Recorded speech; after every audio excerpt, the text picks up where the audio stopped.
Well, good morning to you. I think it's very important to look at what's happening in Iraq and Syria, not as separate for starters. They're not separate events. They're interlinked, and we can't look at anything in the Middle East as separate. Now, in regards to your question and the fighting in Iraq, I think it's very important to point out something from the very start.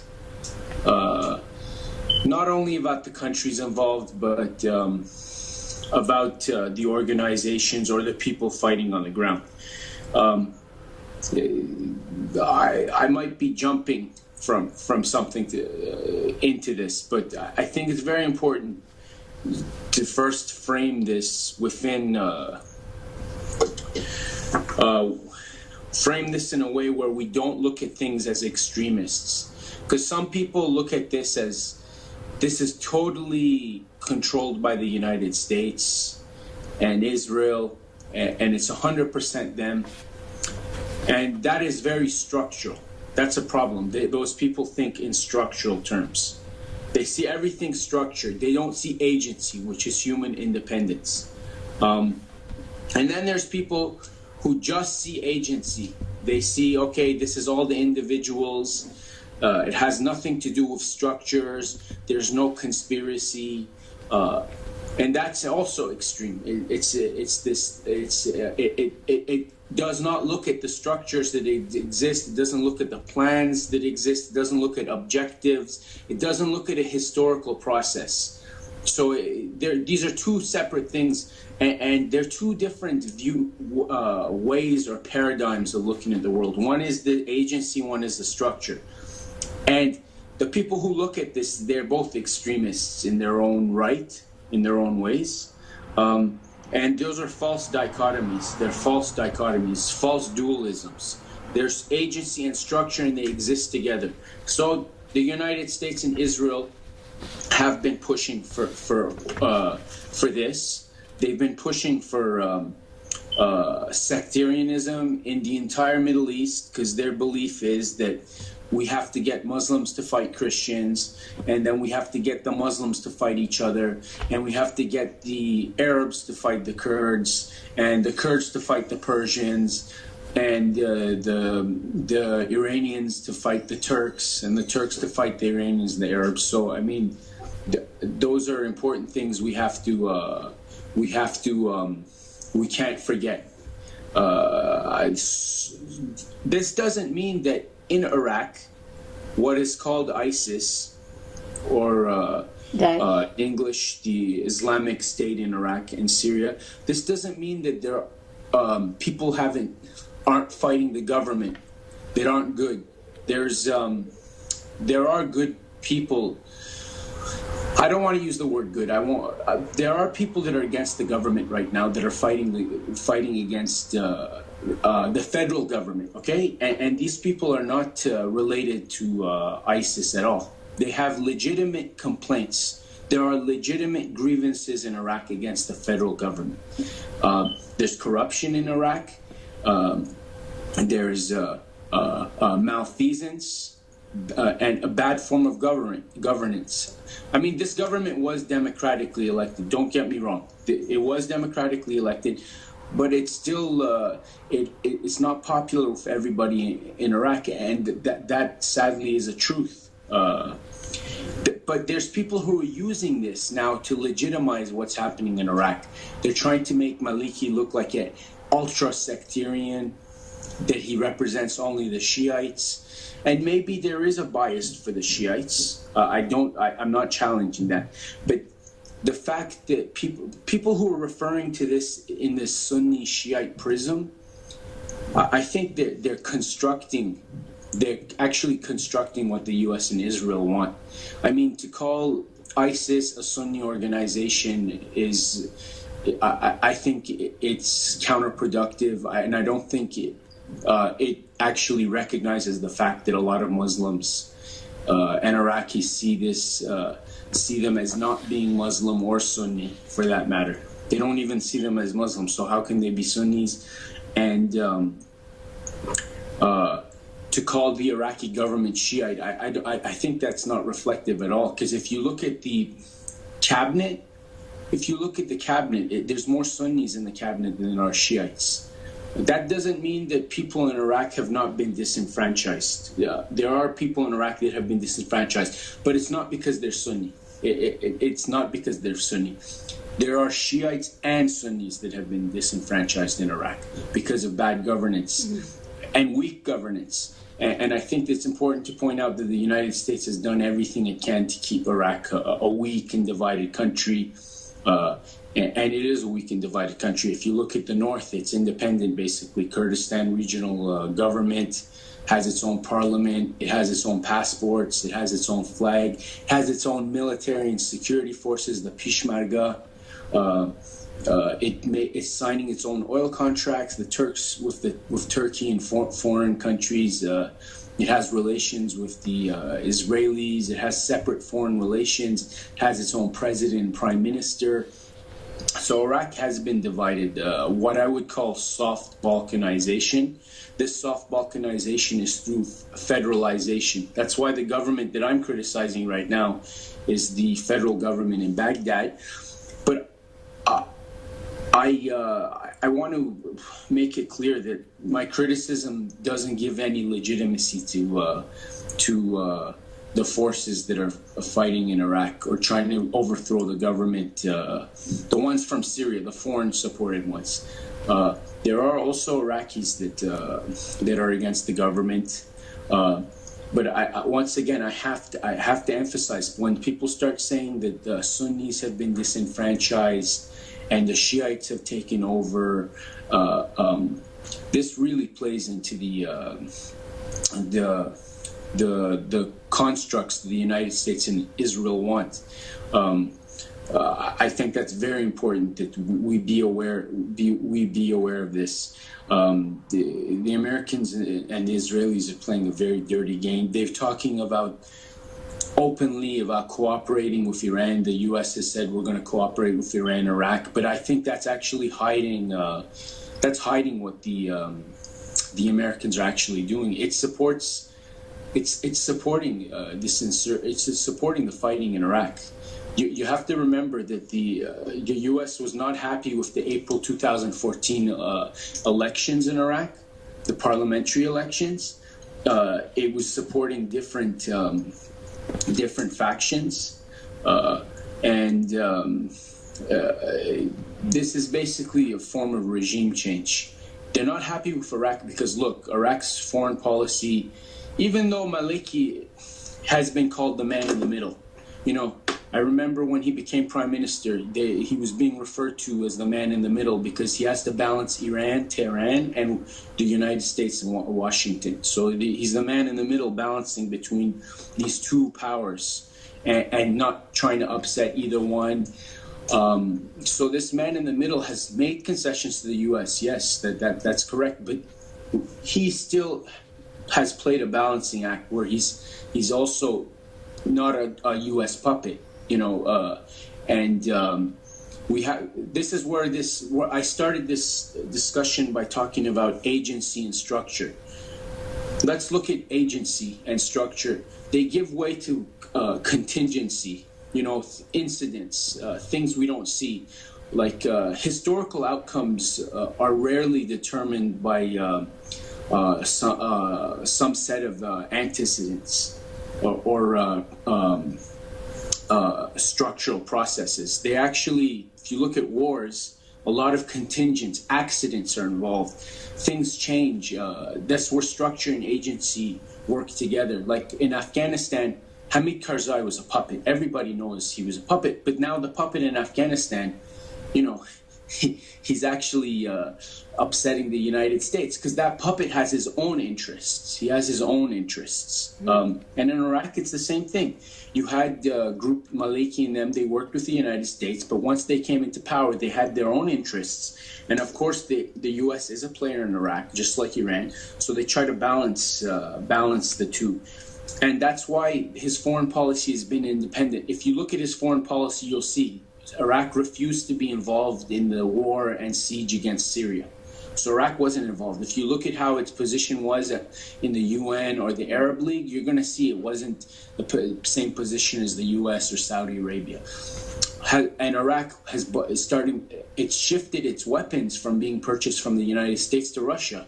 You know, it has close relations with Tehran, economically, politically, socially, and it's selling oil to China. I mean, the United States does not like this at all. That's why they weren't happy with the April 2014 elections in Iraq, and they're using the fighting in Iraq. Okay, whether you think the ISIS is legitimate or illegitimate, the point is the U.S. is using that fighting to pressure the government in Baghdad. In fact, the Americans, you can see it. It's public. A lot of them are saying we won't help Iraq unless the government in Iraq is changed.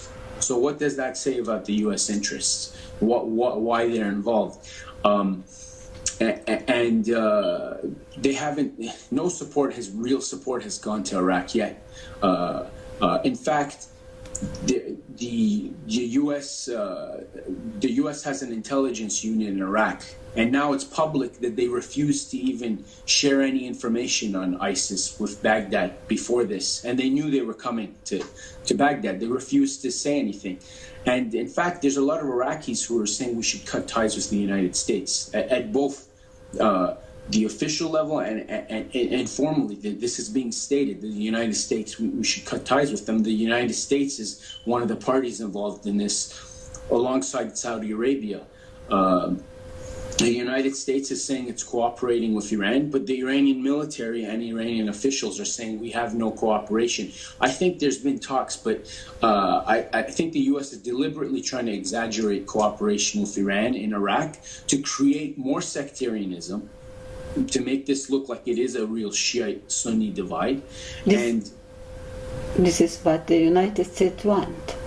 Exactly, that's what they want. So they're saying they're cooperating with Iran, but the Iranians say we don't have any cooperation, and the U.S. is behind this. They're saying these are the U.S.'s foot soldiers. The ISIS is the proteges of the United States, and the U.S. just wants to roll back in Iraq. Look, the Americans failed. Their project in Syria has failed. Okay, so now they're looking back at Iraq. So it actually started with Iraq, their project. Their project in Iraq failed because the government in Iraq started leaning towards Tehran. So it started looking at Syria. Now the project has failed there. Now it's looking back at Iraq again. I mean, this is the role that the United States is playing. It's very strategically placed to divide this arc. Some people call this a Shiite crescent, and that's propaganda too, because it's not a Shiite crescent. Syria is not a Shiite country. Lebanon, the biggest plurality are the Shiite Muslims, but Lebanon is a pluralistic country. Iraq also is pluralistic. The majority, 65%, 70% are Shiites. 65%, 70% are Shiites in Iraq, 65% are Shiite Arabs, and then there's a 5-7% are Shiite Turkmen, Kurds. But that doesn't matter. So it's a pluralistic country. And what unifies Iran, Iraq, Syria, Lebanon, and the Palestinian groups that are aligned to them is not religion. It's shared political objectives. They have shared political objectives. It's not because Bashar al-Assad is an Alawite. It's not because of that Syria is aligned to Iran. Syria is aligned to Iran because they have the same enemies and they have the same goals in the Middle East. That's why they're aligned. And it's the same thing with Iraq. But of course, there is commonalities, historical ties, and this has made the connection stronger. But at the end of the day, it's politics, shared interest that brings them together. So I wanted to address that. As for the Maliki government, well, I'm not a supporter of it, but I do want to point out that this government is being demonized, like I mentioned, being called a Shiite government, when it's not a Shiite government, when there's actually more Sunnis in the government than there are Shiites. The government is more or less represents the fabrics of Iraq. It represents the fabrics of Iraq in demographic terms. Maybe not in, maybe a lot of people aren't happy with it, but it does represent Iraq's social fabrics. You see Kurds inside it, and you see Arabs inside it who are Shiite and Sunni, and you see some minorities inside it as well. I want to point out, when I'm speaking about Kurds, you can see how fraudulent the labeling is when we talk about Iraq. How fraudulent it is, and I'll explain why it's fraudulent. I mean, in Europe, when you speak about, let's say you speak about Europe, you're not going to say Protestants, Roman Catholics, and then Russians, or you're not going to say Protestants, Roman Catholics, and Germans. You won't say that. You would say Protestants, Roman Catholics, Orthodox Christians. That's how you would speak. Or you would say British, Italian, German. You're not going to speak in those terms where you have religious groups and religious sects and an ethnic group or nationality. In Iraq, you do that. You say Shiite, Sunni, and Kurd. Kurd is an ethnic group. It's not a religion. Shiite and Sunni are religious groups or sects. So the Kurds most of them are Sunni, and some of them are Shiite, and there's also Christians and other groups. So you can't put these two different things together. One is religion, one is ethnicity. You would say Arabs and Kurds, and maybe Turkmen and Assyrian and other groups. But in Iraq, they do this. And the reason behind this type of labeling and discourse is because it's meant to divide the country. It's meant to divide the country. When they say Sunnis, they mean Sunni Arabs. When they say Shiites, they mean Shiite Arabs. And when they say Kurds, they mean Kurds. But it's very clear that this type of labeling falls into the perimeters, the borders of a project to divide the country into basically three communities that would fight each other. If you look at a map of Baghdad before the Americans and the British invaded, almost all the whole city of Baghdad was a mixed. Most of the neighborhoods were mixed neighborhoods. If you look at after 2007, if you look at through the years from the occupation onwards, you're going to start seeing the neighborhoods become sectarian. Most of the neighborhoods are no longer mixed. You have Shiite neighborhoods, you have Sunni neighborhoods, and you have very few all Christian neighborhoods. And that's because the U.S., which was in charge of the Interior Ministry, it was the United States that was in charge of the Interior Ministry. This is very important to know. It was the Americans who were in charge of the Interior Ministry, and that's where the death squads were tied to. Would actually target Sunnis and Shiite areas, and they would target Shiites and Sunni areas, and with the help of Saudi Arabia and the Gulf countries like Qatar and the United Arab Emirates, Kuwait, they've helped create this sectarianism in Iraq, which is a shame. In Arabic, you call it fitna, dividing. It's one of the worst sins. If I can use some of the local definitions from the Middle East, it's one of this fitna is one of the worst political sins, religious sins that's possible, and they've used that to create hatred amongst Iraqis. You have to remember, when the U.S. Marines attacked Fallujah, they weren't fighting against Sunnis like the U.S. media says.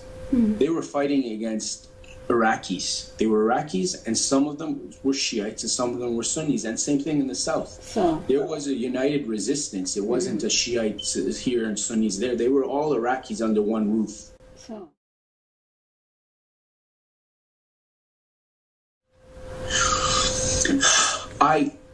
there is sectarianism in Iraq, okay? It does exist now. You can't take it out of the picture, but what I'm trying to say is that there's a push to make sectarianism alive, to make it real, to make it the focus, to make to make it reality in Iraq. There is a level of sectarianism. I mean, I have to speak historically.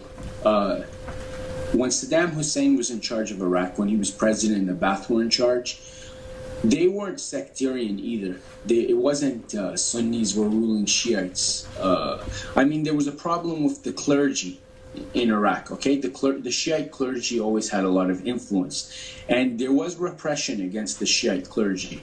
So some look at this as sectarian repression. I didn't look at it as sectarian repression. I looked at it as based on interests. This repression was against the power of the clergies, because the Shiite clerics, they had a lot of power in Iraq and a lot of influence in the Shiite community, and Saddam was against this. So now that since 2003, since Saddam Hussein was removed, the clergy's influence has increased.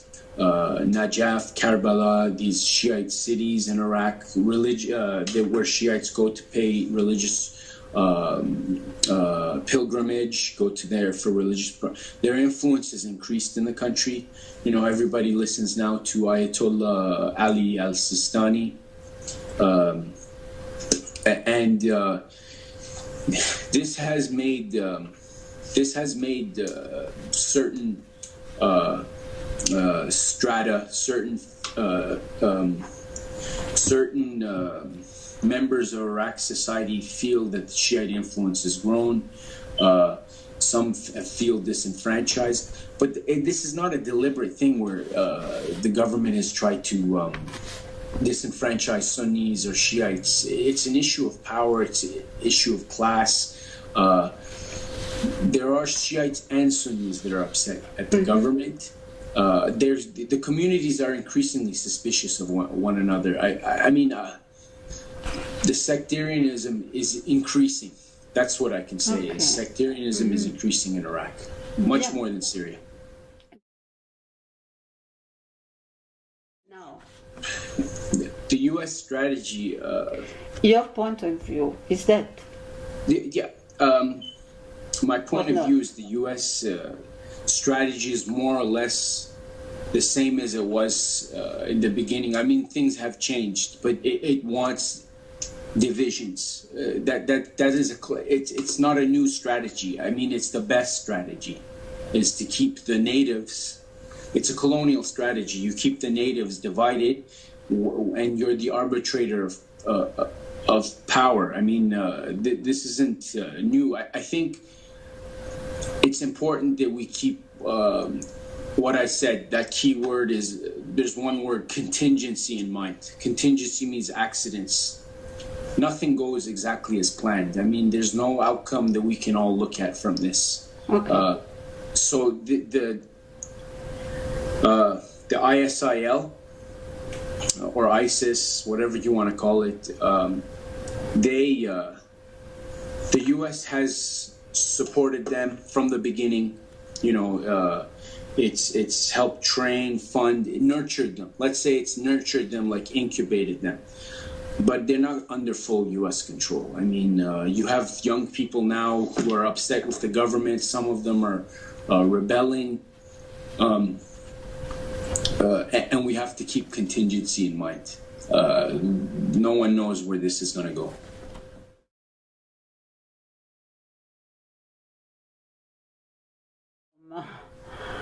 No. Look, it's a bit of both. It's a bit of both.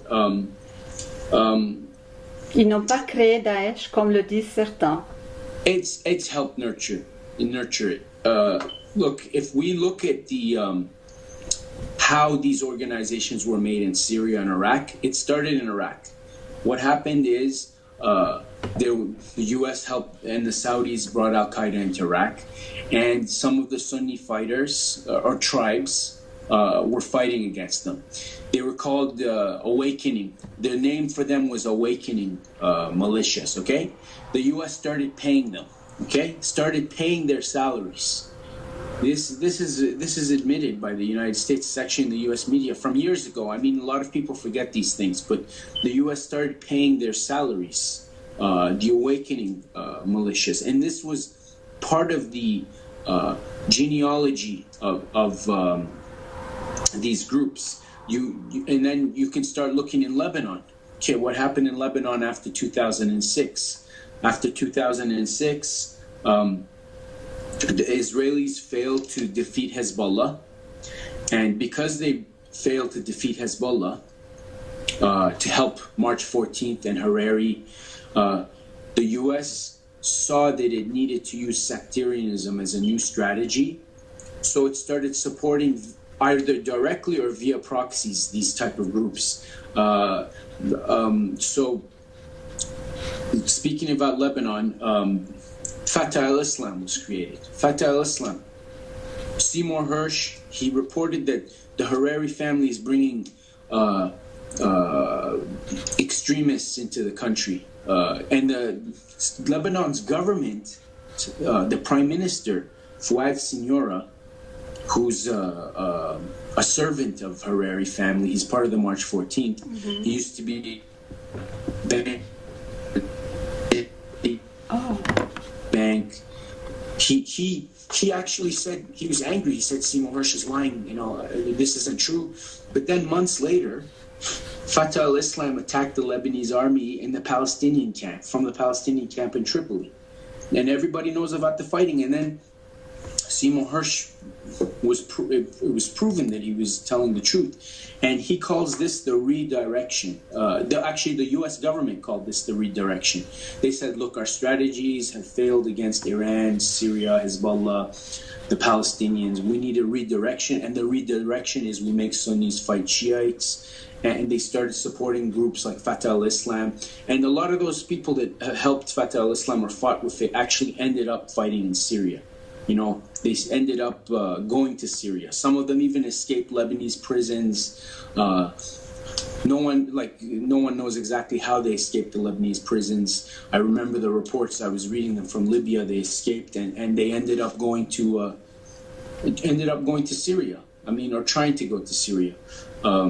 So that's in Lebanon. We see what they did in Lebanon, and we know they funded groups in Iraq, and some of those groups ended up going to Syria.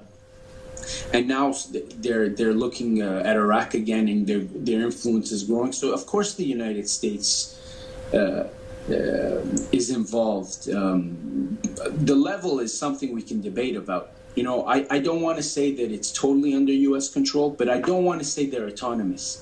It's an in-between. It's an in-between. And how much of the in-between we don't know. And the United States doesn't have absolute control of them, just like it didn't have absolute control of Al-Qaeda. It's the United States that's created Al-Qaeda. It didn't come out of a garden. They helped Osama bin Laden. They helped fund him. And in fact, Osama bin Laden's ex-bodyguard. This is an ex-bodyguard who's working with Osama bin Laden.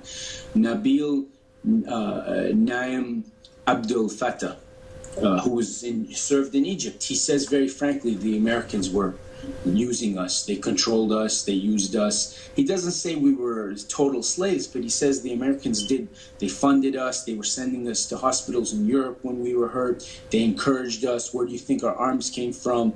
There was money. They influenced us. There was training. He says all this. He says this very clearly. And in fact, in one interview, he says that he believes that Ayman, the current leader of Al-Qaeda, is a U.S. puppet, or he can't do anything that the U.S. doesn't allow him to do.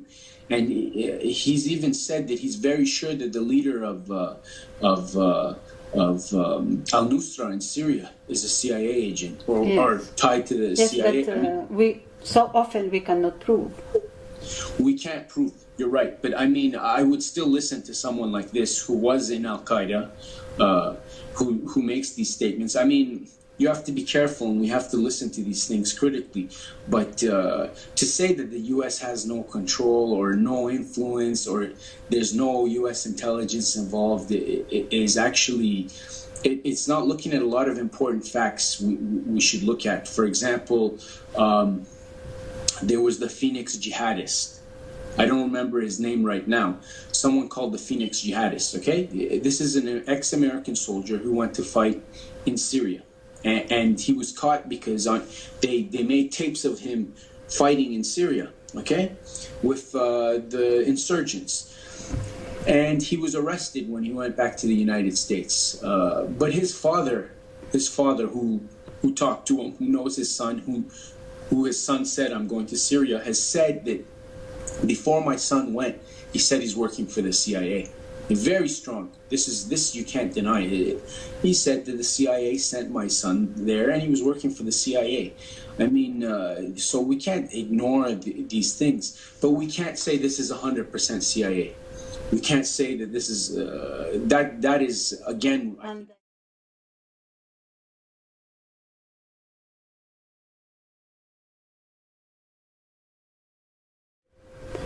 Okay, so they're saying that the U.S. position is not clear, and that destabilization, chaos is not in the interests of the United States and West. Well, I have to disagree with them on that, because you disagree with them. Yeah, I don't 100% disagree with them. I think that the United States wants managed chaos. That's I would add the word managed chaos. Look, we have to look at the actions of the United States historically to get the clearest view of what it's doing. I mean, I'm not saying the United States is a 100% rational actor. There's contingency, things change. Sometimes the biggest events in history are because of mistakes by leaders or governments. But my point here is very clear. The United States benefited off World War I and World War II. Everybody knows that it came out as a superpower after those wars. Economically, it had a golden era. It benefited politically and economically. Why was this? Because the major powers in Europe and Asia destroyed each other. And if you look at the statistics of how many American troops died in those wars, it's almost nothing. You look at the countries that most of the troops died in World War I and World War II are the other great powers: France, Germany, Britain, the Soviet, Russia / China, Japan. I mean, these are the people, and these are the countries where the industries were destroyed. The industries of these major powers were all destroyed. The United States moved in and started taking over these places. So it does want some chaos in the Middle East, but it doesn't want absolute chaos. It wants enough to be managed. It doesn't want total destruction. It wants enough so it can still have leverage, and it can manage the situation. It cares about managing the situation where the oil goes. If you look at Mexico. I'll use Mexico as an example. Thousands of people die there every year, over 10,000. A lot of people die in Mexico because of the drug war. And the drug war is something the United States is behind. I mean, it pushes for that drug war. And Mexico, when you visit Mexico, it looks like a very stable country. If you go as a tourist, if you're going there for some sort of conference, it looks like a very stable country, but in reality, it's not It's not a stable country. There's fighting, there's political uncertainty, and this allows the United States to manage Mexico. Mexico can always meet its export demands. It can always meet its treaty obligations, its trade obligation. It meets all its obligations internationally, but inside the country is torn. It's not stable. In fact, there's parts of Mexico that aren't controlled by the government. So inside, it's not this united, totally secure country. And this is what the United States wants. Like, if you look at Iraq, there was fighting since 2003. The fighting in Iraq never stopped. Okay, but Iraq can send oil. It can meet its export agreements. It can meet its trade obligations, and the United States wants that type of chaos. And I think it wants enough chaos there to destabilize Iran. I think that it wants to destabilize Iran, and it wants to destabilize Syria. And it's not the United States alone. The Israelis also want this as well. And the United States has tried to hurt its own allies, like Turkey. I mean, the U.S. hurts friend and foe alike. And I believe that it's managed chaos. They believe they want a certain amount of chaos. They don't want absolute chaos.